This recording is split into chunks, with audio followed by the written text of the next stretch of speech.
Hello everyone, welcome to day 7 of cut series. ఈరోజు మనం chest workout చేసాం. Last 3 weeks నుంచి మనం వెయిట్స్ లిఫ్ట్ చేయట్లేదు. సో లైట్ వెయిట్స్ ఎక్కువ చేస్తుంటే నెంబర్ ఆఫ్ రెపిటేషన్స్ చూసుకున్నాం. సో ఈ వీక్ అయితే కొంచెం వెయిట్ పైన కాన్సన్ట్రేట్ చేద్దాం అనుకున్నా. బెంచ్ ప్రెస్లో లాస్ట్ సెట్ ఇది.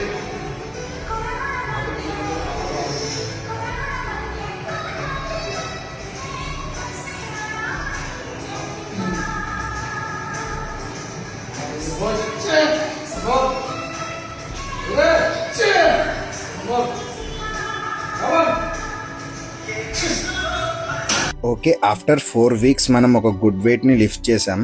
సో మనం 4 వీక్స్ రెస్ట్ ఇచ్చాం. సో మనం ఈ 4 వీక్స్లో 2 వీక్స్ అయితే లైట్ వెయిటే ట్రైన్ చేసినాం. మోస్ట్లీ చెస్ట్ వర్కౌట్ అయిపోయినాక just 4 arms front and back కొంచెం హెవీగా ట్రైన్ చేసా. మనం 4 ఆర్మ్స్ కూడా బిల్డ్ చేయడానికి. చెప్పాలంటే ఆఫ్టర్ ఒక 1 మంత్ తర్వాత గుడ్ వర్కౌట్ చేసా. ఈరోజు బాడీ కండిషన్ ఇది. ఓకే.